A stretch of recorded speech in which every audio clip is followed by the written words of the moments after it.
Hey, welcome everyone to another episode of Looking Around the Corner. Today, my guest is Zack Gleeson. He is an entrepreneur and he is the founder of a company that was recently acquired by the name of, I think it's called UrLoop, if I'm not UrLoop, mistaken. correct. Yep, UrLoop.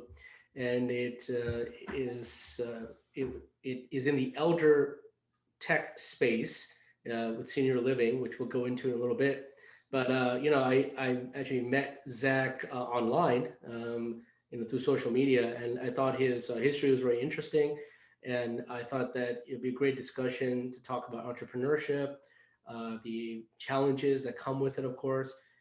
Talk about things from potentially advice to investors as well that want to support founders.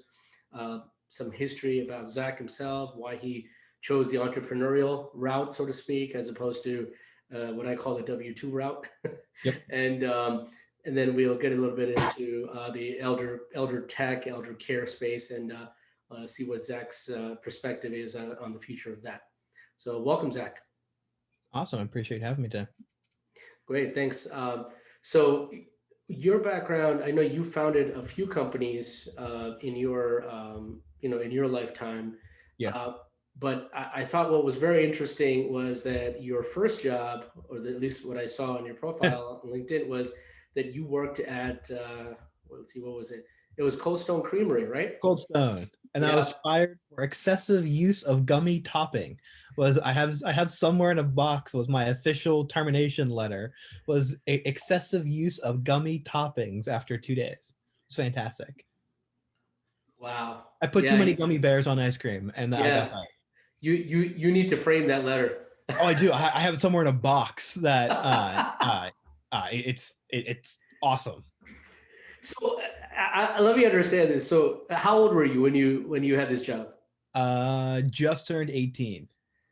Okay, so just turned 18. Okay, is that your first job like ever? Or I second job. My first job, I worked at a pool supply store in Concord, California, and I got uh-huh. chlorine poisoning. Oh Uh, wow. I ended up breathing in. My first boss name was Corey. He was an awesome guy, and I ended up getting chlorine poisoning. I'm like, all right, so I'm not gonna do that. Let's go scoop ice cream. And I got fired after 2 days for scooping ice cream.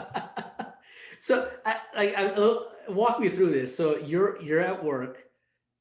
So tell me the story. What like how'd your, I guess, boss or supervisor come approach you, and Yeah, what was their so reaction to this?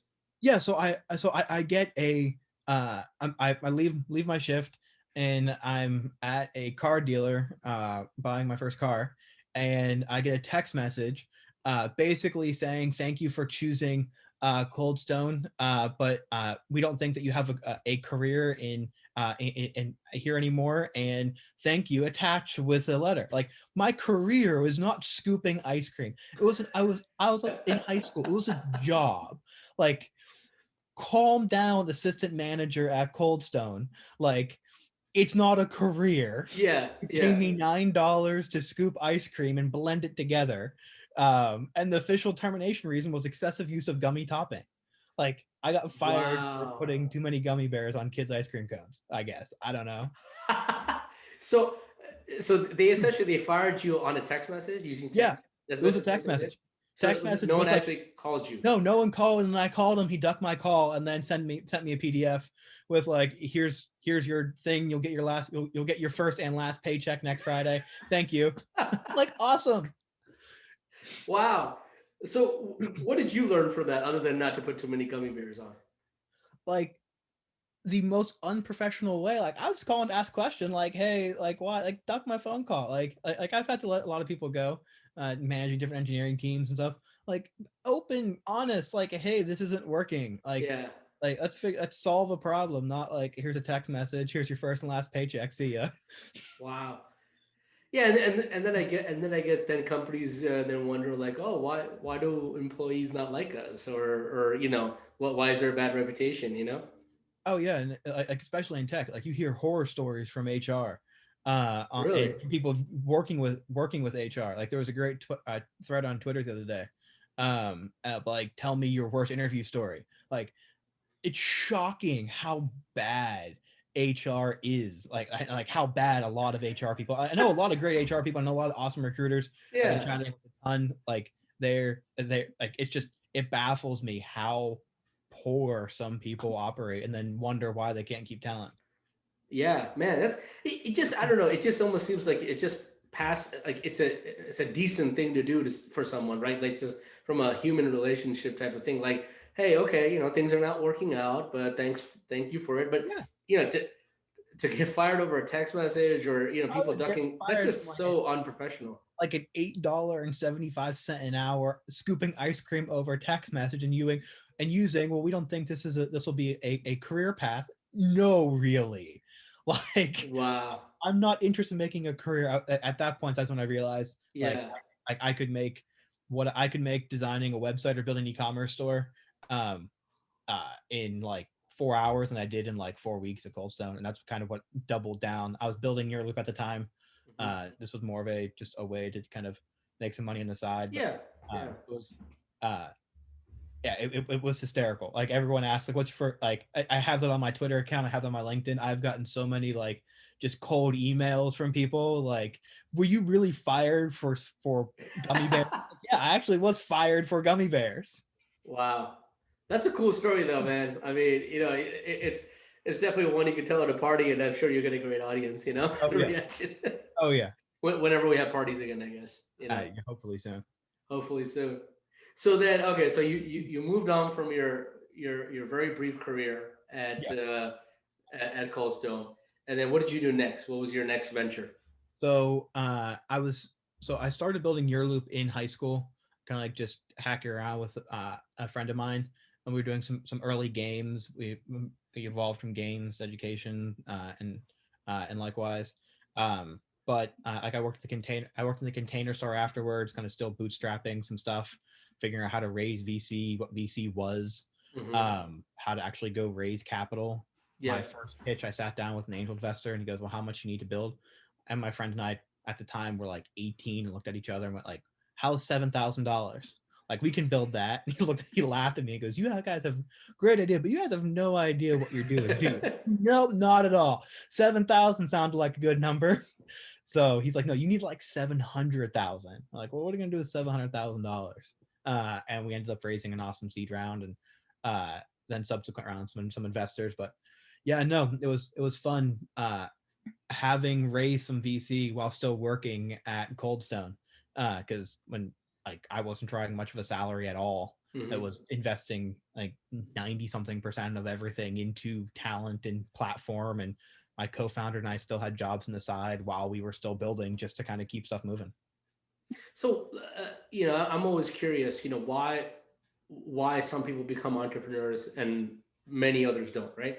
Yeah. So, what was it about your mindset, or what were you looking to do that made you think that, it's better for me and my co-founder to actually, basically become small business owners. That's basically what you are at first, and not take the more tried and true path of becoming an employee somewhere else. So for me, it was kind of uh, I wanted to build something Hmm. um, that I knew I could. I didn't know what I wanted to build, but I wanted to build something. And for me, it was kind of one of those um, 18, 19. If I'm going to build something and fail, here's my shot. Yeah. Um, like, okay, I fail and I start college at 20. Awesome, cool. It's still going to take me 4 years anyway. Like, Yeah. I'll be 25 with a degree and be caught up and cool. So for me, it was kind of opportunistically. I ended up moving to the East Bay my senior year of high school. Hmm. My junior year of high school, so my full senior year was in California from like a really small conservative farm town in Illinois. So it was like kind of culture shock, and like everyone there was like tech. It was summer of 2012, so everything like Uber was just starting. I had some friends that were some like older friends out there that were in tech, and like this is really cool. Hmm. And I saw a problem, and they encouraged me to go build it and go see what traction I could get. Another friend of mine just raised a few $1 million round, and he's like, just go build. Like if you fail, you fail, but give it your best shot because I like what you're working on. So I had a Hmm. really great group of people around me that encouraged me to just take the jump. And do you think that if you were anywhere other than in the Silicon Valley, San Francisco area, do you think that you would have would you have gotten that type of encouragement, and B, do you think that any other ecosystem would have helped No, basically support I, you? I would have gone through, gotten my BA and probably my JD. Um, but being out there, there's like this culture, especially kind of in the early uh, 2010s of like, just build it. Like, let's see what happens. Like Hmm. we were at what, the iPhone 4 or 5. So tech was still like, the flashlight app was still a thing. So everything was fairly early, and it was just kind of one of those opportunistic, just build and see what happens. And and that gets me to thinking about the whole notion of how we think about failure, right? And it's an interesting mindset that I think a lot of people have, is that is equating failure with losing. Yep. And to me, it's not the same thing. I think I've failed many times in my life for Yeah. multiple different things. In the first time I applied to medical school, it didn't work out. I didn't get in, and I could have just stopped right there. And Yep. God knows there was enough people telling me like, "Hey, maybe this is not your cup of tea, so to speak." And I was out, and I think that determinism and perseverance has a huge role in it. So what was what was your mindset in thinking about this, about the notion of failure? And do you think the way Silicon Valley thinks about the acceptance of, okay, just build it. If it fails, fine, whatever. You learn something, you move on. Compared to maybe where you grew up, like you say, in Yeah. a conservative town in Illinois, which really could be the mindset of most anybody else in the Oh United yeah. States or in the world. What do you say to founders that wrestle with that? Yeah. See, I'm in the, I prefer to kind of control my own destiny or work with people that have similar, like, I'm not a process person by any Mm-hmm. means. I'm a like, build it, ship it. Um, it's a uh, I think it, for people that are wrestling with it, you have to decide, like, are you willing to fail and fail publicly? Like, everyone will know that you failed. Mm-hmm. Um, so I think it's less of the conviction on the person, but it's more the person's conviction on their idea. Um, Yeah. a lot of people want to, oh, I'm a founder, I'm an entrepreneur. Like, cool, that's awesome. Understand you're going to fail and fail publicly, and you're still going to go to your family Christmas party, and people are going to ask you what happened. Or do you have enough passion for that idea that to justify that you're willing to say, I was so I was so bought into, here was my mission. My mission didn't work, but I still believe in my mission, even though my business failed or my idea failed. I think a lot of people, hey, I'm going to build a blog site. I'm going to go full time on that. Well, what's your mission behind that? Are you Mm-hmm. doing it just so you can change your title on Instagram or Facebook to founder at X? Or are you actually solving some problem? And I think far too often I see companies that try to, the founder wants to be known as a founder, the founder wants to be, well, I'm an entrepreneur, cool, but you have no mission. Like, Mm-hmm. you're wasting your time, in my opinion. I'm going to go build this stupid thing, I'm going to go build like a little blog site, but I don't really know what it is, but I can tell I'm a founder, great, but Yeah. cool. Like, you can buy a domain name and make whatever you want, but a founder has to have a conviction on the idea to be able to sit in front of people and say, I failed because of X, Y, and Z, but I still believe it. Yeah, no, that's a great point. What do you say to people that have that maybe were in your position, like you said, that you wanted to build something, and at the time you didn't know what exactly it was, and I feel like there are people out there that they have this itch, that the Yep. entrepreneurial itch that people talk about, but they just they're stuck. They say, you know what, I don't like my job. I don't like to just be working for somebody or whatever. I want to build something, but I can't find that one thing, to Yep. be like, I want to focus on this, and this is going to be my passion. If I fail, I fail. At least I tried it. What do you say to those people that, because God knows, then they go for advice to others, right? Like in their friends or Yep. family circle, whatever. And more likely than not, people are going to be like, well, it's risky, risk and failure and all Yep. these like trigger words almost, which are not really used properly, I think. And so what do you say to that? So I think we're at a really interesting point where someone can build something a whole lot easier now than you could have 8 years ago, 3 years ago, with like the birth of OnDeck's no code fellowship with no code and let in or low code platforms like Bubble. You can stand an application up uh, in a couple hours Mhm. and really experiment. You have awesome sites like MicroAcquire where you can buy existing software platforms, either code, no code, light stuff, for 2 or 3 thousand bucks. And I think we're seeing the birth of kind of like this micro entrepreneurship where like you can start something really small. Mhm. And more companies are open to people working on kind of passion projects. It kind of goes back to Google's 80/20. Work 80% of your job and experiment 20% of your time. And um, I think we're starting to see more of that come into kind of larger corporate culture. So if someone wants to go build something, doesn't know what to go build, start looking for problems that you're passionate about. Start looking for things in your day-to-day life that you think could be built better. I'm more of a tech e-commerce guy. I hate the word e-commerce, but I've made a few strategic plays over the years. But I look at how can software either increase the user experience, make a better user experience?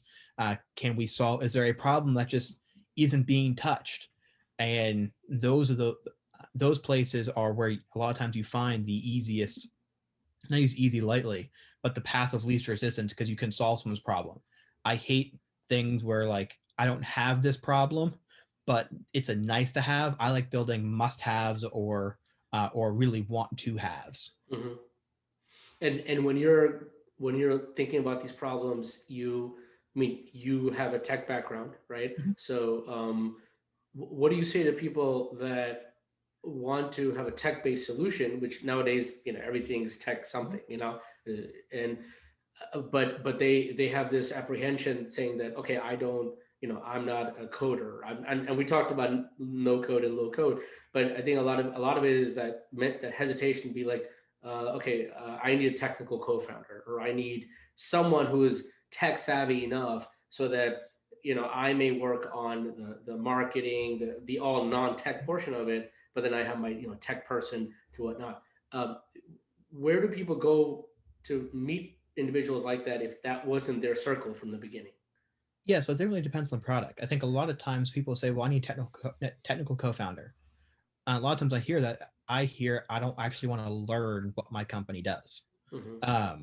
I want to build nice graphics while someone does the work, or I want to build marketing strategy while someone builds the product. A founder needs to be dangerous. You don't have to be the best engineer in the world, but you should be able to stand up. You should be able to be dangerous enough to stand up a website and be able to help your technical team with small issues. Otherwise, you're not.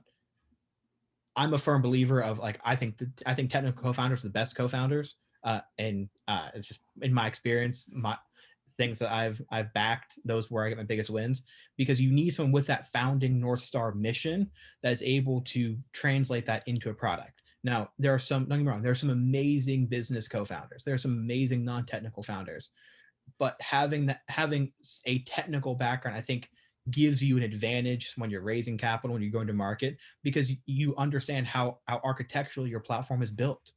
And I think uh, there you can pick up like HTML, CSS, JavaScript, something where you can at least start to understand when an engineer says, I can't build X, Y, and Z. Hmm. If you don't understand fundamentally how your product's built, how do you plan to lead that product?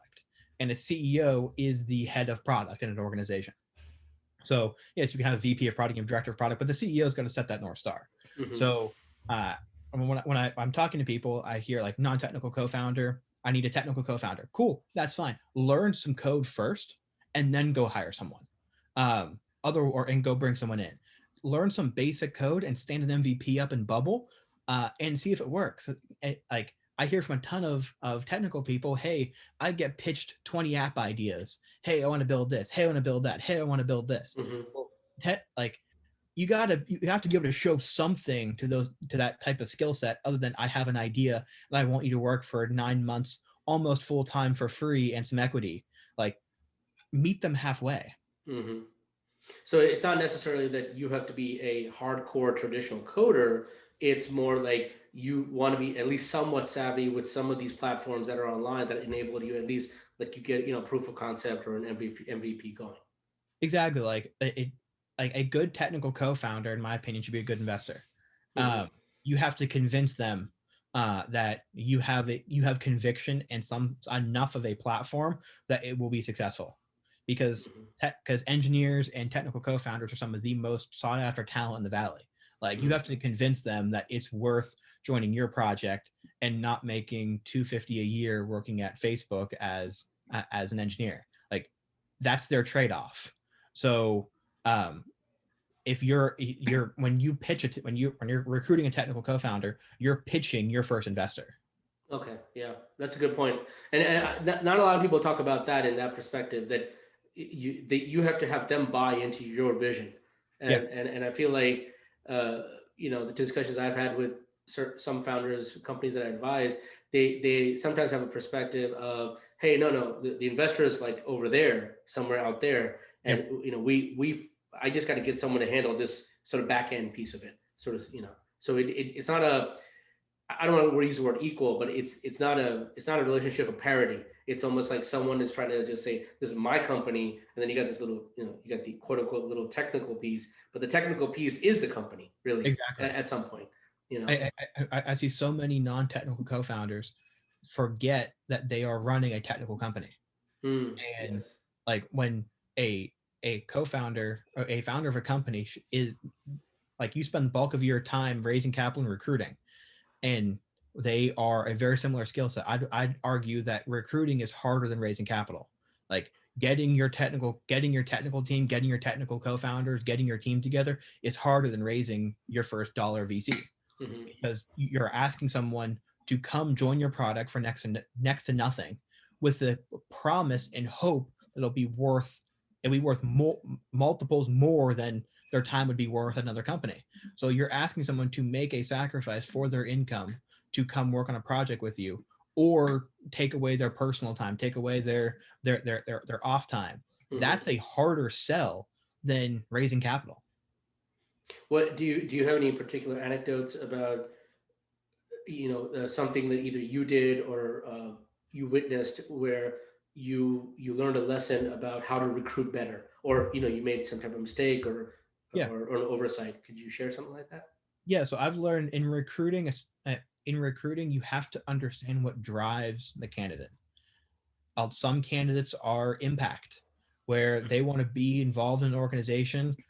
They don't want to work at the Facebooks or the Twitters or the Alphabets. They want to be in an organization where they have internal impact, Hmm. where their voice is heard more, and they have more product say.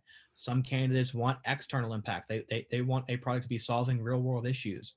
You have some people that are just about, hey, I'm going to take the largest check I can get. I don't care if it's from Amazon, Facebook. I don't care who it is. I'm here for the Hmm. check. I think Sure. I think if you can determine in the first one or two interactions with the candidate what motivates them, um, ask them where they want to be in a couple years. What kind of challenges do they like? Understand what drives them, because especially as early employees, it takes a special breed of person to join a company when there are five people sitting around a desk in a living room. Hmm. Um, then that's a very different person than someone who's going to join Google and at 5,000. Like, the processes aren't there. You're building it. You have to be able to wear five or six hats. I engineers answering support tickets and taking sales calls. Like, it's an all hands on deck. Now, joining an early stage startup earlier in your career allows you to accelerate your skill set. You learn a whole lot more at employee number 5 than you do as an employee number 500. So it's a unique kind of skill set, and I hear a lot of founders like, well, I have a friend who's an engineer at Microsoft. Okay, cool. Like, let's chat with them. But those kinds of people usually are making career choices to be at a big Microsoft. Are Yeah. they unhappy and are looking to make a third of what they're making and work twice as hard? Cool. If so, that's great. Otherwise, let's look for scrappier. Let's look for the non-traditional employees. Let's look for people let's look for companies that have raised their Series B, and let's find some of those early employees that may have been there early and love the early chapter, but don't like the growth stage. Hmm. Like when you're recruiting for a startup, you can't follow normal recruiting methodologies of inboxing 500 people on LinkedIn. It's entirely network. Yeah, it is. Yeah. No, and that's great perspective. And then on the flip side of that, recruiting obviously is hard. How do you let someone go? Like what any advice about do's and don'ts on that? Honest and communicate. If someone, I'm the kind of person where I'm going to try to make it work. um because if I hire someone and it doesn't work, it's on me as the person that hired him. Just as much like if I hired him and hey, he's not working, or she's not working with well in an organization, like, okay, what did I miss as their recruiting person? Like, what did I miss in hiring someone? And when you see concerns, I see a lot of companies that, hey, they may not like this engineer, they may not like this person, they don't communicate, hey, why can't we do this, and be open. Like, the worst thing you can do is, hey, everything's going great, and then Friday at 4:30, hey, this isn't working, today's your last day, bye bye. Yeah, yeah. Like, over communicate. There are some concerns, there may be some other stuff going on. You're early, everyone's juggling 40 different things. Are there financial stress, is it a personality mismatch? Understand and be an advocate for your employees, that hey, like, maybe there's something going on and uh at home and it's affecting work, like how can you help? Like those are the kind of things that if your early employees, they took the risk to join you. If so, I that's why I view, like, the first 10 employees are a little bit different than employee number 600, Hmm. because they took the risk on you as the founder. Yeah. Like, if they're going through something, or there's some issue, you owe it to them to over communicate those issues because they took that risk. No, and that's a great point. The idea of risk is a very funny notion, right? Most people, when they hear the word risk, it's always associated with some type of anxiety or something very negative, or even nefarious at times. But I think entrepreneurs are a very interesting bunch of people where they don't look at risk as, okay, I'm trying to avoid it. It's almost like, okay, how do I handle it? Which Exactly. is a different mindset. And I wish more people just in general life had that mindset of like, there's risk. I mean, there's risk if you go out of your house. There's risk of you being in the house and having a problem. So I think what people think of as risk is mainly some type of innate fear that they're not able to reconcile. Have you seen that in as a founder goes from just starting the company, let's say in your case, to growing it out and whatnot? Have you noticed that your understanding of how risk and failure and strategy, how do those interrelate with each other as you're growing in your role? I think the more experienced the founder, the more willing they are to take a risk. But take more risk in more calculated ways. Like, for example, when we first launch a product, hey, it's gonna be perfect. Like, once you're down, hey, like, let's get 20% of it looking fantastic. Let's only ship that 20% and see what happens. Hmm. Like, you take a whole lot more calculated risks the longer you've been there, because there is the innate fear of you don't know what's going to happen. But after you've been doing this for a while, you kind of you have a better understanding of where your failure points are, and understand that not everything has to be 100% perfect 100% of the time. Like, analysis paralysis, and the meeting to have the meeting to prep for the meeting don't make any sense.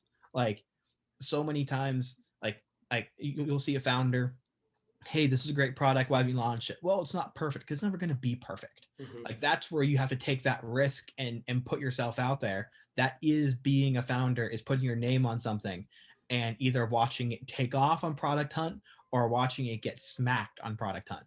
um, that's part of the journey. And if you can't do that, if you can't put your name on something and watch it get ripped up online, maybe this isn't, and it's not nothing against that individual, being employee number one at a company is a unique challenge. Maybe you're a better employee number 6. Maybe Mhm. you're a better chief of staff at a company than you are a founder. That's nothing against you. It just takes that person to not really care what anyone else thinks if it fails.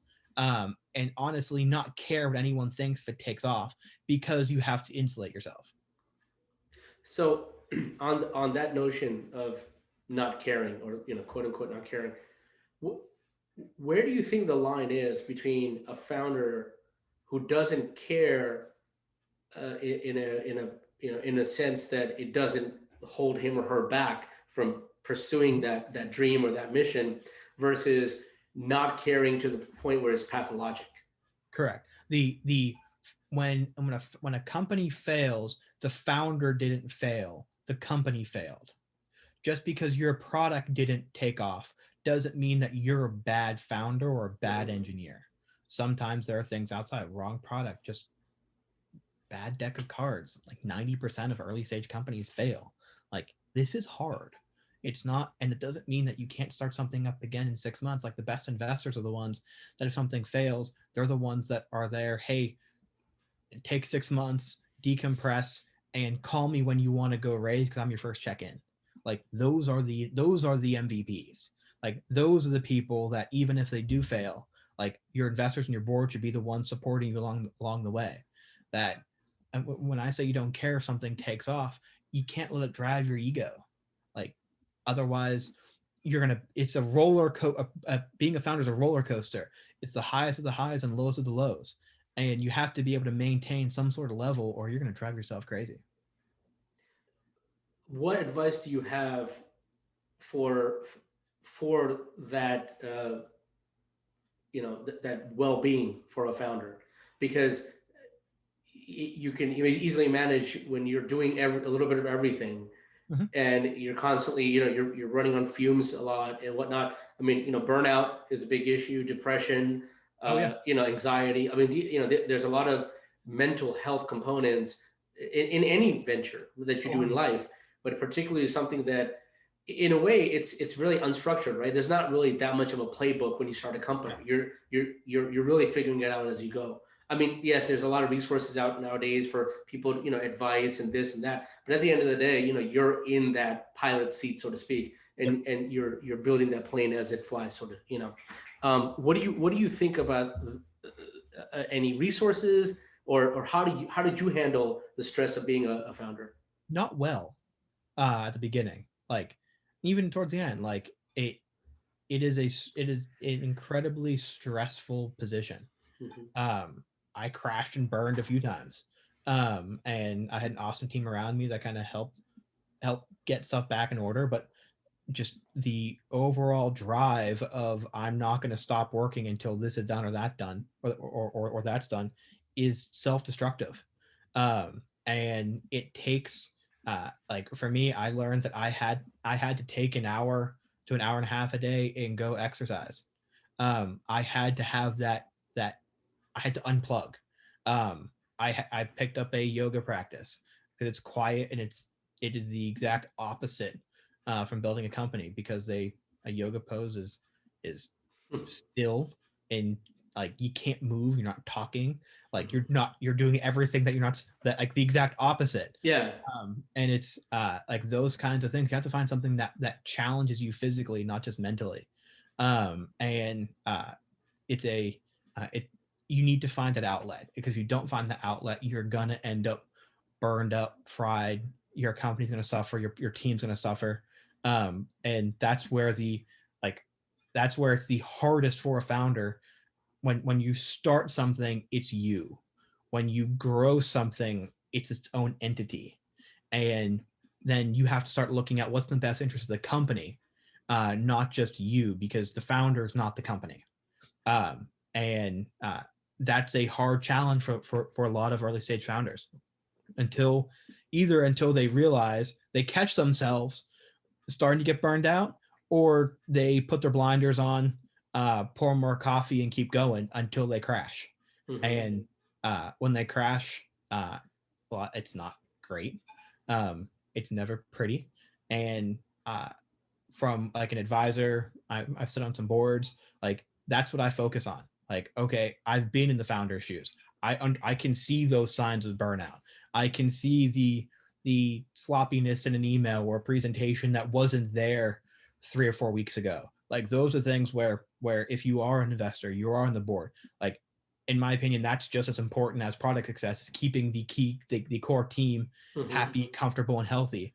So that's why I look for things like, hey, look, it's time for you to unplug for the holidays, turn your email off, delegate to a COO, delegate to someone, and take 3 or 4 days off, decompress. Because a lot of times the founder will put their blinders on and I'm fine. I must keep going. Like this hustle culture, in my opinion, is toxic because Hmm. it it builds upon poor ideologies of working 19 hours a day. It's just not healthy. Yeah, it's not healthy at all, and I feel like this is a problem even beyond startup founders. I mean, I see this Yeah. in my industry in healthcare, and we see physicians and other providers, nurses, respiratory therapists. I mean, a slew of professionals who are just they either get worked to the bone or working themselves to the bone, so to speak. And the rates of burnout are very high, and they have consequences, like you said. It's not Yeah. just a consequence on yourself, but it affects your work, and especially when you're doing stuff like designing a product, affecting someone's healthcare, or even just driving a truck. I mean, Yep. all these activities, they have downstream effects. Yeah. And Like there's a tool that before I write a check for something before I join a board. Like I tell a founder, it like go buy a Whoop. It's a wearable. Um, go buy that Whoop. Um, it's $30 a month. Go buy it. It will fundamentally change how you operate. Athletes use it to perform in games. Um, it's awesome at tracking sleep, recovery. You drink too much, your recovery. It shows you in a really easy to use way what habits are damaging your recovery, your sleep, those kind of things. Helps you almost biohack your way to be more productive. Like those are the kind of technologies that I'm fascinated in these days about finding ways to unlock human potential. And I think from a founder standpoint, like those are the kind of things that if you can see it on your phone, it kicks you a message how much sleep you need tonight. It helps you become a better person. that's great. That's great too. I'll have to check it out too. I heard about it, but I didn't really know much about it. Yeah, it's an awesome. It's like the only. I think they're the official wearable of the NBA, the NFL, the PGA Tour. It's fantastic because it tracks your sleep stuff, your heart rate variability. Like it's a lot of really cool data that comes out of it. Okay, good. I'll check it out. Um, so the other part of the equation always with companies is how do you deal with investors, right? It's different than obviously recruiting employees or whatnot. What's your experience been in approaching investors either to become angels in your company or angel investor versus VC, and what any words of caution or advice about the fact that not all money is the same, meaning depending on who you're sort of associating with, it may cost you more or less in many other ways. Yep. So kind of lot to unpack there. So kind of originally approaching investors and like in the angel phase, look for people that add value outside of a check. Those are going to be your most impactful investors. They're going to take a risk on you early. And those are the people that like as you go, you're gonna have to fight for their pro rata.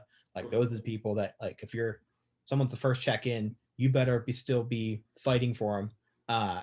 As long as they want to stay in, as long as they want to exercise their pro rata, you better be telling you like they depend on you to advocate for them Mm-hmm. as you go. So like find industry people, find people, take uh, have them help pull together an angel syndicate if it's a $5,000 check doesn't stomp your table, but find those small dollar strategic investors that can add more than just money. Like everyone wants to go raise $5 million from Sequoia, yet you could do the exact. A lot of times you can still accomplish a ton with $500,000 from 10 small strategics that have all been operators and get more value. It's a different kind of check at a seed stage from angels than is going to be a seed stage from a firm. The seed stage from angels are typically going to be more involved and be able to open more doors. Mhm. The firm, they're looking for either, hey, are you going to do we want to lead this A when only like 38% of firms will follow on, or is there a large enough markup where we can kick it off to a bigger firm and start shopping some secondary. So like the one question that I tell founders to ask, that very few people do, is drill down on the fund so in a firm, there are multiple funds. Drill down on the fund that they're investing out of. And what is the dynamic in that fund? How long is the life cycle? Where are they at? If it's a 10-year fund, are they year 4? So you know that they're going to be pushing for an exit or pushing for them to get out in the next 3 or 4 years. Like Mhm. those dynamics are really important to find out in the early stage, and more importantly, go ask them for founders that they've invested in that have failed and have honest conversations with them. That will tell you more than a founder they invested in that had a win. Because a founder that invested in them had a win, great. I'm retired. I made a lot of money. They were helpful. Great. I want to know, is the partner that's going to be on my board, what was his attitude to a company that struggled, and what was his attitude to a company that failed? That's going to be more important, in my opinion, than someone who won. Mhm. Yeah, no, that's really good advice. You're interviewing them in that sense. Like Mm-hmm. it's not just like, hey, first check that comes along. Oh, think I would, don't be desperate. It seems Yeah. like And a lot of times the largest check is not necessarily the right check. You may have term sheets, like every founder is focused on, I want the highest valuation. Well, a lot of times your smaller nichier firms that will give you more help and more expertise can't pay the higher valuation, but will be better partners. So either get them in your round, find a Mhm. way to get them in a round, or go with a group that will be your best long-term partner. This is a marriage. Like this isn't just like, these people that are going to be on your board. These are people that you're going to interact with on, hopefully you're sending monthly updates or at minimum quarterly. These are people that should be a call when you need help, call when things aren't going great, you need some advice. Like interview them. Like all the founders used to getting big diligence lists. Send them a diligence list. Send them, I Mhm. want to know X, Y, and Z before I sign this term sheet. Yeah, yeah. I think that's great advice. I think um, just to switch gears a little bit. So we talked a lot about the advice for founders and how to deal with investors and mindset. Um, why don't we turn to your company itself? Yeah. How did tell us about the company? How did you come up with the idea? And what was the problem you're solving? And what challenges did you have as you were sort of launching and scaling it? Yeah. So the company's called UrLoop. We helped bring cost-based pricing to senior living communities, help communities run more efficiently, while increasing staff, help communities run more efficiently while increasing the quality of care that residents received, with the eventual goal of reducing loneliness inside communities. Uh, Depression is one of the largest issues in most assisted living or acute care. Most people that go into kind of heavy assisted skilled nursing, like these people that are having almost their freedom taken away. They have to move in. They have to have care. Hmm. Depression is rampant in these communities. So there was a long-term goal of kind of reducing that via kind of like a quasi social graph, and in these communities where match people up based on likes, interests. It was really cool. It was a really challenging product. Getting grandma in the middle of rural Iowa to use an iPad for the first time was a tremendous challenge. The industry also pivoted while we were building. Hmm. There was kind of a assumption that the new baby boomer generation would be just as impactful in regards to occupancy rates and want to move into communities in the mid 20 teens, but they didn't. So there was overbuilding. It forced developers to pivot and focus more on impactful products and increasing profit margins. It was a really unique experience. You learn a lot building for this demographic. You learn a lot uh, like a whole lot of stories, and but more importantly, you see how little focus there is on aging tech and how to make older adults' lives easier as they age. Um, it's shocking that there's nothing there. UrLoop was able to solve a good chunk of the problems in communities. We were acquired by an amazing group called Sincere, that they're a hardware company, and Sincere is now going to blend some hardware, some software together, and I think has what the industry's been looking for a really long time. So walk me through the experience where if you are someone who lives in Mhm. a senior facility or assisted living facility, you hand them the iPad. Yep. So what happens? Like what how are you fighting against their depression or their loneliness? So we built a platform that allowed it was a B2B, it was B2B to C. So we sold into senior living communities. We built service request management systems. So if grandma is in a community in middle of Iowa, um, her granddaughter could talk to her and order her room service. We're looking at more campus communities. Hmm. So connecting those family members into their loved one's care while optimizing the delivery of that care. So it was a really unique product.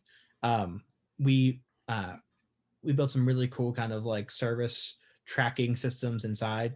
Trying to dance around NDAs.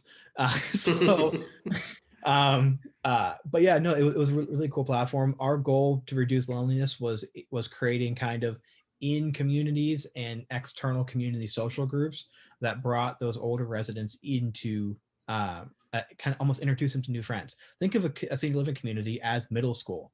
Like there are cliques, there are like there's the like every clique you see in middle school you see in a senior living community. My So, God. so how can we So get weird to think about that. it really is. You got the popular kids, like you've got like it is weird.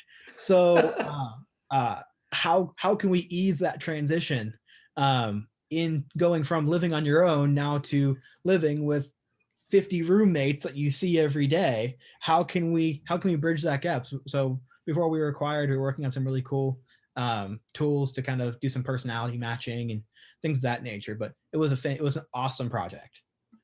Interesting. So, how did so do you have any previous background or experience in this industry that led you to develop this product, or were you a complete outsider and you identified this need somehow? Complete outsider. We heard from a bunch of our friends. One of my co-founders, Brendan, was running through an issue with some loved ones there. I think everyone has had a really bad experience in senior living. It was kind of one of those things where, or I was going through it with some of my family. Brendan was going through it with his. Larry's going through it with his. Like a lot of like the early people were had that issue. So it just, I don't say it kind of fell in our lap, but it kind of fell in our lap. Hmm. Okay. And so from a, I guess, customer discovery and sort of market, evaluation standpoint, how did you go about understanding, okay, where are the pain points, and then figuring out how to solve them? Because again, being an outsider to that industry, it's one thing having, let's say, grandma, and you see that, okay, she's not doing well, she's lonely and depressed, and you as a family member maybe can't do more. But then Yep. it's another thing coming up with like this type of solution that you Oh did. yeah, yeah. We had some friends in senior living at the time that we convinced to kind of come onto our cap table. Um, some people from the finance space, some people from the operations space. It literally became pounding networks. All right, we've identified senior living as wide open space. We did some competitive research and realized no one is solving the communication and efficiency problem. All right, now we need to get into the industry. Who can we call? Who can we find in our network? My co-founder Larry did a fantastic job at kind of pounding the doors, getting meetings, and almost did kind of traditional PM work of, all right, tell me about your problems. Tell me what works. Tell me what doesn't work. Why doesn't this work? And we had the door slammed in our face a ton. Like, hey, this Hmm. like the model, it's too expensive. Like this doesn't work. Hey, our problems are too big. You guys can't solve them. If big publicly traded company that's our vendor can't solve them, you can't either. So it took a long time to find awesome partners, and we did out in Texas that allowed us access to their their communities, and we were able to spend a lot of time working with them and crafting solutions and iterating and until we found something that worked. No, that's excellent. And I think that something you said, we hear a lot in the healthcare field, which I don't agree with, is the whole thing like if, if this big company couldn't solve the problem, how are you going to solve it? And honestly, it usually is the smaller companies that actually know how Yep. to solve the problems. The Yep. big one is just so steeped into bureaucracy and red tape that they don't innovate. Now it's just it's its own little thing, or Exactly. big thing now. And I find like that type of mentality is way more pervasive in many industries actually, Yep. and I wish it wasn't that way. Oh yeah, no, Uh, I agree that there are so often companies that, hey, like just like, okay, big company can't solve it. Maybe because you're not as important to big company. Big company has 10 big companies that are customers. Those smaller companies, while they may be small, they're a lot more nimble and a lot of times mhm. can deliver you a much better solution. um, Now it takes some diligence from to find those, but um, I think those are the people that are more invested in your problems. Like SAP is not going to be super invested in your senior living community problem. Yeah, probably not. Yeah, and so your solution, your product, was it U.S. based or did you expand into international markets? So we built it to expand into international markets, but were acquired before we were able to. Okay. And as far as the aging tech and elder tech sort of market space, talk to me a little bit about that. Like, as you were doing your research to find out, okay, how big the market is, what are the different needs, other than solving depression or loneliness, Yeah. as that's a huge thing, obviously. What other opportunities are there so that other people listening and that may be interested in this space be like, okay, here's other things we should look at to possibly solve. Yeah. So aging tech is really wide. Um, you have uh, you have the financial tools that can be built to help people plan for like everyone thinks, oh, planning for retirement, great, cool. We're gonna travel the world, we're gonna play golf, and Hmm. great. But that's the first part of retirement. Then there's the care side. Aging in place, I think, is where more people are going. Hmm. I think that's where there's a ton of room. The kind of large, kind of facility based care, I think, is becoming more obsolete with this new generation of senior living. You're seeing a much higher age where they first move in. It used to be someone is 68, they're moving to independent living. They have like a campus. More people are wanting to stay in their place. More people financially never recovered from the 2008, 2009 stuff, so they Hmm. have to. They're working later. They're like we're seeing that shift, and so I think kind of tools that augment someone's existing residence to allow them to live longer in their residence without moving to a skilled nursing, I think, are really interesting places. Ways to deliver kind of aging medical products, incontinence care, things like that, more discreetly and more customized fashion, is a really interesting place. Kind of those low touch medical services, that uh, remote monitoring at home, fall detection at home, those small services that build upon like what Life Alert's done. But I Hmm. think there's a lot more that can be expanded there. So I think there's a company called Smart Beings that's building some really interesting products for kind of the in-home care space right now. Uh, but yeah, I think kind of that aging in place is something that fascinates me. How can we how can we allow older adults to age in place without moving their entire social and financial life into Yeah. the community?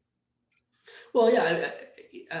As someone who moved last year from Atlanta to the Philadelphia area, I mean, it's hard enough when you're relatively healthy and younger with a Yeah. family to move, let alone somewhere maybe you lived for a long part of your life with your spouse or loved one and whatnot, and all of a sudden it's like, wait, I'm going to go live with a bunch of strangers who basically at some real estate facility that with orderlies or aides that, I mean, they're there, just they're working. It's not it's not a family atmosphere necessarily, and Yep. you're really displaced. So I could totally see why what is it?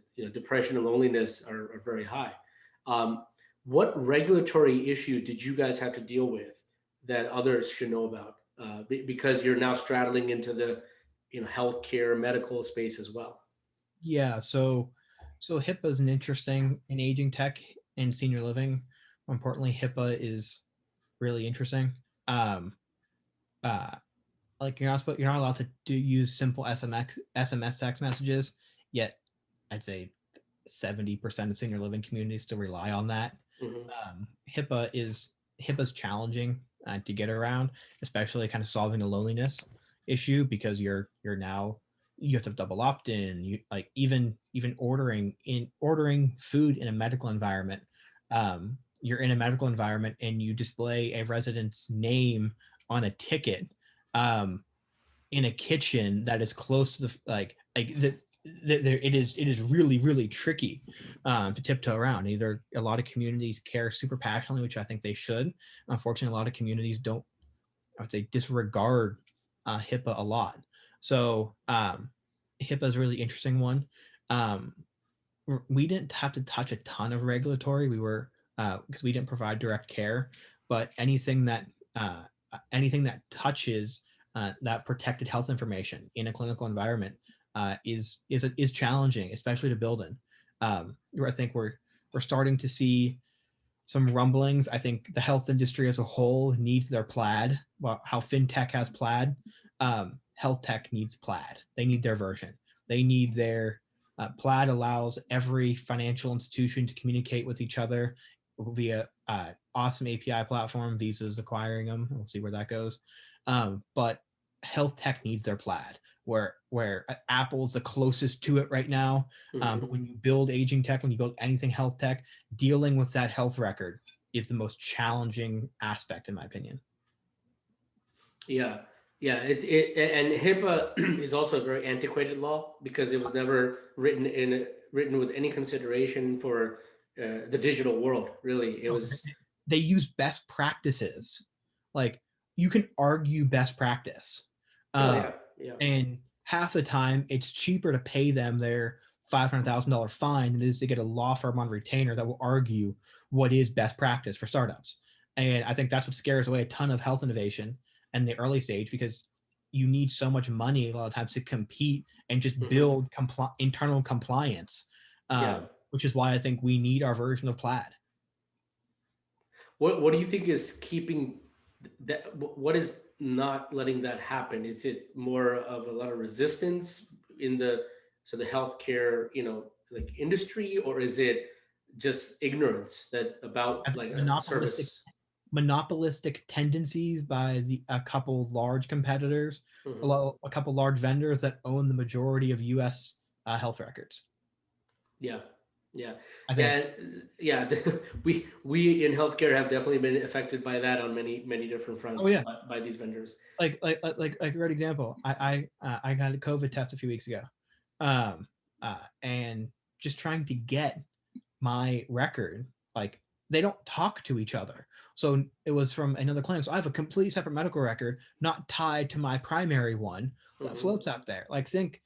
Think all the way through. Like there is so much room for a plaid where like you don't have, I'm sure most people don't have their medical records and their appointment notes from when they were 6 or 7 or 8, like their pediatric records aren't super compiled Yep. because you jumped from doctor, you moved, they were all paper. Like imagine capturing someone's health information from they were born to when they're 28 years old. You can see and have it all on one platform, or have Hmm. the ability where that patient can take it anywhere or integrate it. Imagine if you could integrate your wearable into a health record that your primary could see.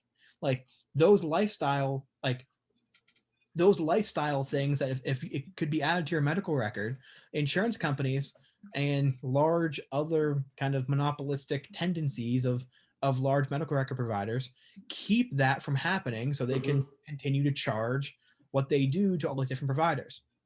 Yeah. Someone like a Plaid needs to come in and simply say, here's what we're doing. and get buy-in, I think, from the wearable companies to build a standard. I think Apple's the closest right now with Apple Health. But if someone can build that, that will unlock a ton of innovation. If founders like me and others don't have to worry about the medical record side of things, there's a standard that we could build to, or something that we could integrate into out of the box, would save so much time, money, and effort. Yeah, no, I agree with you. I think we need a better standard, and I think that the problem in healthcare with all of this these silos has been that the idea of having, you know, like an integrated health record that travels with the person, Mhm. it's been around for a long time actually. The problem has been uh, the patients don't want to pay for it. Yep. Most providers don't want to pay for it. Basically, the idea is great, but it's one of those things like, okay, I want the solution, but I don't want to pay for it. So Exactly. it's like, well, at some point, someone's got to pay for this. Exactly. And the problem has always been everybody keeps passing the buck. Say, okay, you know what? I'm not going to insurance will pay. Insurance is like, no, we're not going to pay. The government will pay. And then the government's like, no, we're not going to pay. So this idea of the medical record. I mean, I remember Google Health when it first sort of arose, like almost a decade, maybe a decade and a half ago. They tried this, Yeah. and even they couldn't succeed, like with their Exactly. resources. And I just said to myself, I'm like, my God, this seems like such a ridiculous system, just like you said. But it's I don't know. I'm not really sure how to get the plaid of healthcare going, because at the end of the day, who exactly is going to pay for it? Like in fintech, you have this vested interest because of the fact that it's, you know, the nature of the industry is different, and you're dealing with money in a way that no other industry deals with, right? Yep. But in healthcare, it's such a screwed up system, honestly, in the U.S. Yeah. at least, that you can't find who's going to pay the B2B2C solution. You can't find that middle B, and I'd love It, for someone to show me where that I think is. I think given the rise in kind of health wearable platforms, kind of like the Hims and Hers, the Romans that are kind of the Almas that are unbundling that primary care physician, they're all having this exact same problem, Mm-hmm. where, like, say you go and are a patient at Roman. Mm-hmm. um, you don't have, like, that record stays at Roman. Roman has to maintain that. Same thing at Hims and Hers. They have to maintain those. So I think there is an opportunity for someone to come in and build a health record system, that all these new healthcare companies are spinning up can utilize, but is owned by a single user account. Where, hey, you create an account at Roman, we'll integrate your Roman account to this, and let the consumer, like, not every consumer is going to opt in, but if they can opt in and share all of their information across, I think there's a large majority that would pay a couple bucks a month to have access to their records anytime they want. Okay, so you think it's the wearables market where this movement could potentially start? I think the wearables and the unbundling of the primary care physician, the like these niche VC funded clinics, that are like, if you're in California, it used to be you had to go to go see a psych for Adderall. Well, with, like, you can now do a half-hour visit on an iPhone and get a prescription for Adderall and be sent to you in 24 hours. Like, that used to not be possible Mm-hmm. 6 months ago, eight months ago. Not to mention 5 years ago. No one would have thought you could order Adderall after a half-hour visit with a doctor for $200, and you now have a prescription for Adderall that your insurance will cover. Like, Mm-hmm. that's crazy. Yeah. Like, it's awesome. Like, it's unbundling. It's removing those barriers, especially for the mental health space. But that's where I think the opportunity lies in building enough momentum around kind of the unbundling of the primary, and then forcing getting enough of a critical user mass where it starts to annoy other people. Mm-hmm. Where I think if you went and you open source your standards, you allow people to integrate, you made it super simple. I think there's a lot of room there. Yeah. And now with, you know, this we're still in a COVID world, right? We can't Yep. even say we're post COVID. How do you see the nature of founding a company? You know, like the way you did, changing with the fact that, you know, we obviously still have a lot of restrictions in place. Vaccine still hasn't been distributed the way we would like it to be. And so, there's still going to be Yep. a time period where things are not going to be at the new normal, so to speak. We're still in Yep. this weird, funky Twilight Zone sort of phase. Um, what's changed about the way you work, how you see, people in the Valley working? There's definitely, there's like this diaspora now from Silicon Valley, moving to like Austin, and I guess Miami is the new thing now, and all this. Where do you see this going? You know? So I think it's easier to build something today than it was a year and a half ago. Because I think what this has forced technology to do is allow people to work remote and make remote work more socially acceptable. Like I don't think we're going to stay ever in this kind of everyone can work remote. I think we're going to start seeing this hybrid. Mm-hmm. What it does is it allows it forces U.S. employees to compete on an international level against engineers around the world, and like you can have fully distributed teams. You can work from anywhere.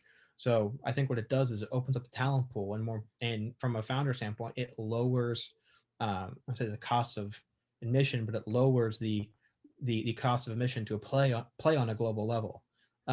You can now have engineers working embedded in your organization in Bangalore. You can now have engineers working in Singapore. You can have engineers working in Japan. You can have engineers working in Germany. I have an awesome friend who set up shop in Croatia. Like they are now embedded in teams, Mm-hmm. and it's a lower cost for a lot of startups to be able to build a bigger team, compete faster, build faster. I think the flip side is that from a someone who spent a lot of time out in San Francisco, it's gonna force cities to really clean up their act. Like San Francisco is in rough shape. Mm-hmm. I don't care Yep. anyone says San Francisco's in rough shape, and there's a reason why everyone's I don't say fleeing, but I was out there a couple weeks ago, like in chatting with friends. Hey, like, are you coming back to the Bay? I heard overwhelmingly from a lot of founder friends and a lot of early kind of big tech people. No one like they're not coming back. Like yeah, like there's still an over concentration of talent and capital in Silicon Valley. Silicon Valley is not going to go anywhere. I Mm-hmm. think what we're seeing is a COVID was a catalyst that kind of jettisoned a lot of people out of the valley. Like California is not a super friendly business state. Yeah. Uh, like San Francisco, San Francisco became popular because no one could afford living closer to the valley, so everyone spread up. Now people are spreading the other way down San Jose up to Pleasanton and Dublin, like that's growing. Um, it's super expensive. You pay an insane amount of tax. Everything is more expensive. Like the pros always outweighed the cons. Like yes, there's overwhelming level of talent. Yes, it's much easier to raise, but after you raise there, like you don't need to be there anymore. And it's changing how companies and changing company strategies. Like I've had friends who've led 5, 6, $10 million rounds. I've never met the founder in person. It's been on Zoom. You told them 2 years ago that you'd write $10 million check and not shake that person's hand. They would have laughed you out of their office. Yeah. Yeah. It's So it's an odd thing, right, to hear that. yeah, and like I have another friend who's building a company. He's raised a good chunk of money. It's like I haven't met 2/3 of my staff. Never met him. Like I see him on a Zoom. We like I see him 3 or 4 times a day, but I've never met him. And it's so my point is, all right, look, you've never met that person. Um, what's the difference between them being in Italy versus them being in Palo Alto? There's no Mm-hmm. difference. If Yeah. they're on Zoom, who cares? So I think it's easier to build companies bigger, faster for cheaper. I think it'll help spark some innovation. My concern is what happens when we start going back to normal, Mm-hmm. because I think companies are going to start to realize that people aren't going to want to work at home every day, but how do they adapt their culture to allow for a flexible workforce? Yeah.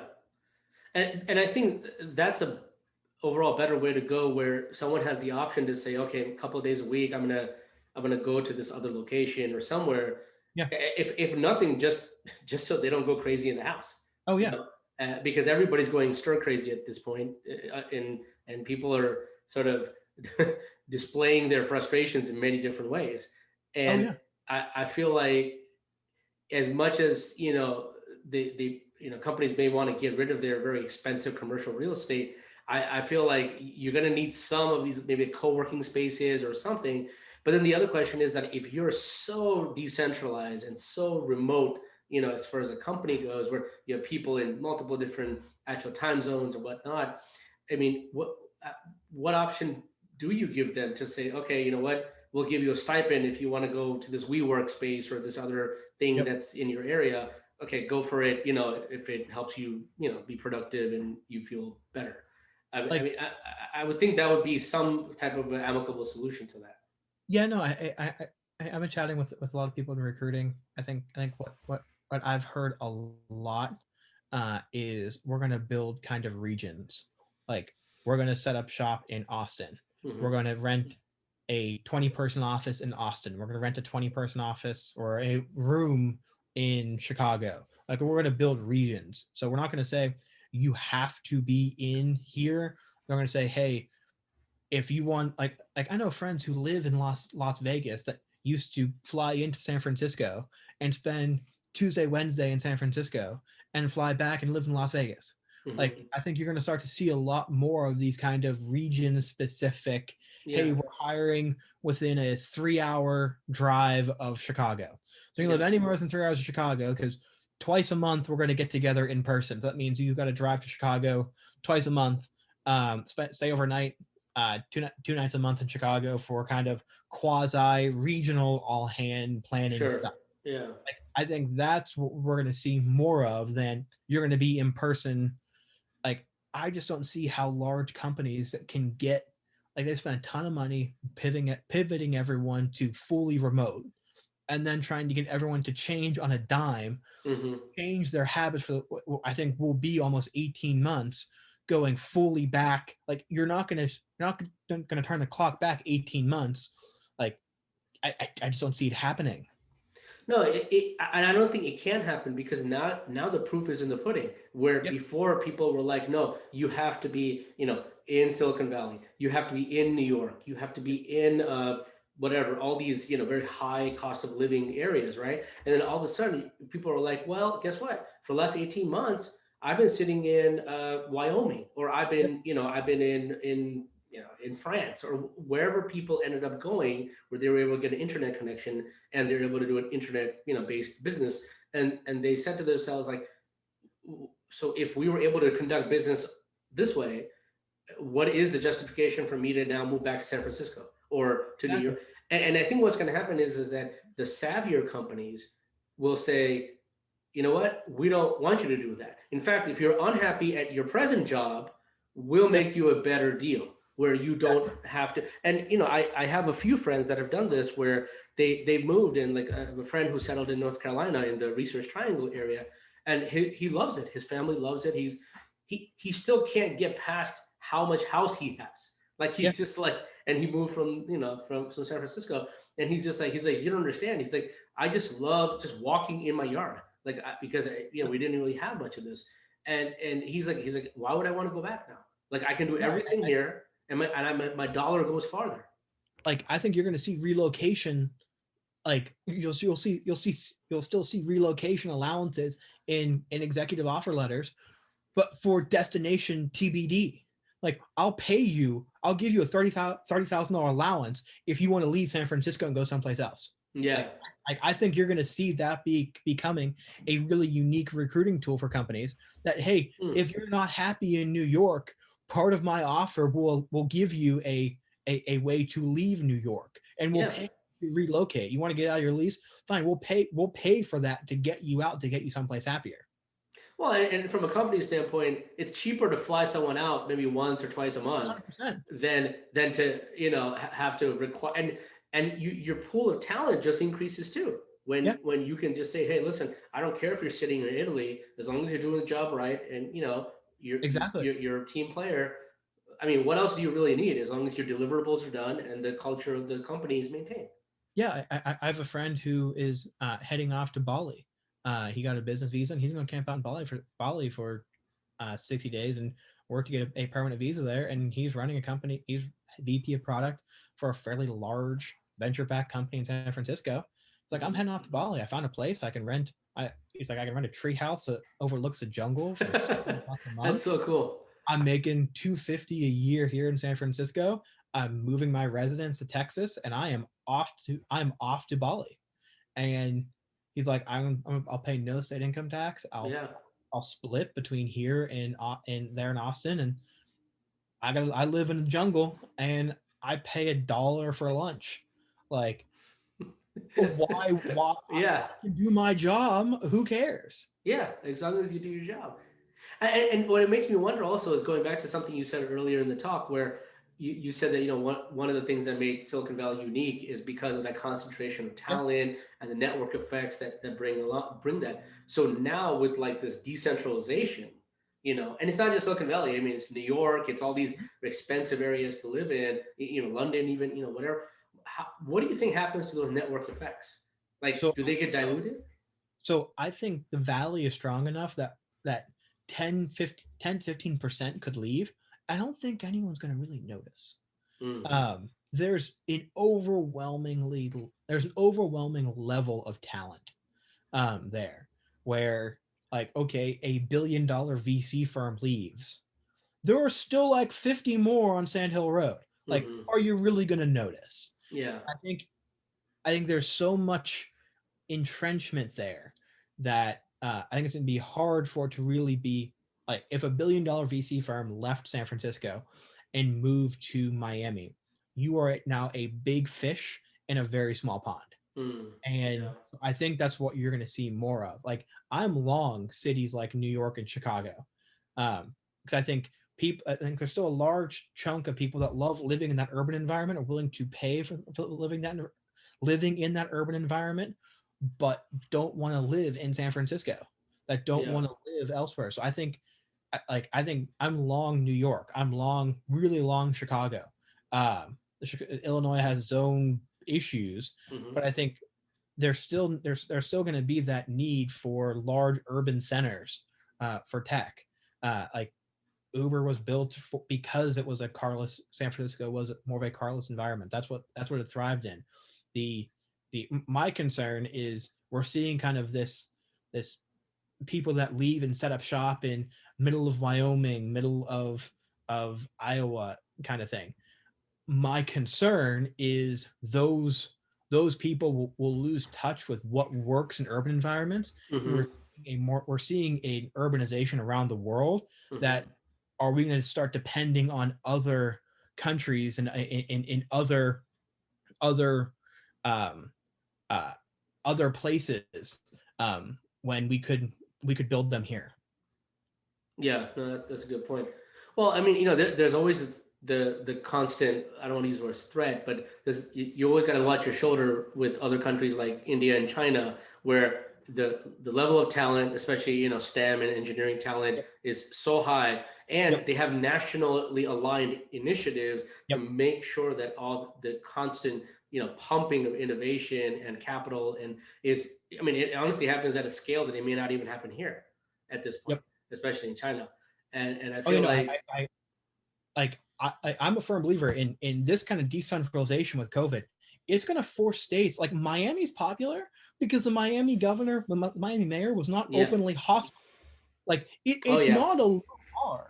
Like, don't be openly hostile. Like, Elon Musk left California because California tried killing Uber and the gig economy. You have a state assemblywoman saying, uh, uh, "F Elon Musk." yep, I saw that. Like, those are the kinds of things that if I don't have to be in San Francisco, I'm not going to be there. Yeah, Like, I'm not going to pay $4,000 a month for a 1 bedroom to step over human feces outside of my building.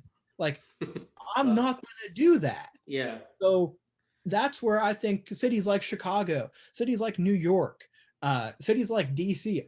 I love DC. DC is more expensive, but think of all the international brain power that is centered in DC year in and year out. Like, mm-hmm. you want to work with India, the Indian embassy is right down the street. Yeah, Like, like those are the kind of things that you can do in DC, and you have incredible intellectual talent there that you don't have anyplace else. And for me, that like those are the kinds of things that I'm really looking forward to in this kind of decentralization. So before we wrap up, what are you excited about for the future? Like at least in the near future, let's say. What are the things that are keep you hopeful or inspiring you as as we go into 2021 and beyond? Well, in tech, like I've been doing a whole lot more angel investing in the last couple months. Uh, and I've seen some really, really, really cool stuff in the creator economy, kind of in the unbundling of large kind of talent. Like CAA is no longer, I think, relevant in my opinion. Mm-hmm.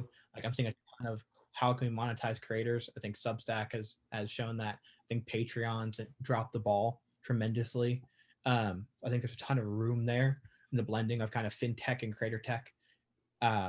If you told like you're on Substack, if you told people 5 years ago they'd be spending $60 a month subscribing to just uh, one author Substack, they were told you're crazy. Like, unbundling times. Like, I think you're starting to see the unbundling, the morning brew style content is Mm-hmm. really interesting. Yeah. And I think biohacking, like I levels is a really interesting. It's a continuous glucose monitor paired with in a more kind of consumer friendly application that anyone can use. They just raised, I think, like $10 million from Andreessen. Eight Sleep is doing something similar. There's a ton of kind of this biohacking to Mm-hmm. allow humans to improve and perform at a higher level than they otherwise would. Um, I think I think Corona has forced that, forced people to kind of more focus on that. So yeah, I'm really interested to see kind of where we are in a year from now. If companies like Levels have taken off, Whoop I think now worth $1 billion. They were worth like 30 million like 3 or 4 years ago when I first got it. It's really interesting to see kind of that acceleration. So super long biotech and greater tech. Nice, nice. So if people want to get a hold of you or follow you, or especially you're an angel investor, so do you have any particular avenues by which you want people to approach you with any particular ideas, or how can people follow you on social media? Yeah, so Twitter at Zack Gleeson, Mm-hmm. ZackGleeson, and then Zach at ZackGleeson.com. I tell people and get a hold of me on Twitter. If I don't respond, shoot me an email. But yeah, no, I'm super accessible. Um, Always kind of looking around at different things. So happy to chat. Cool. No, this has been great, and I'll put that info in the show notes. Zach, thanks a lot for this. I've learned a lot just in this talk, so I'm hoping everyone that's listening and watching will too. I and hopefully we'll have you on here again at some point, and we'll do a little bit of a follow up talk. Well, Zach, thanks a lot, and everybody, we're signing off.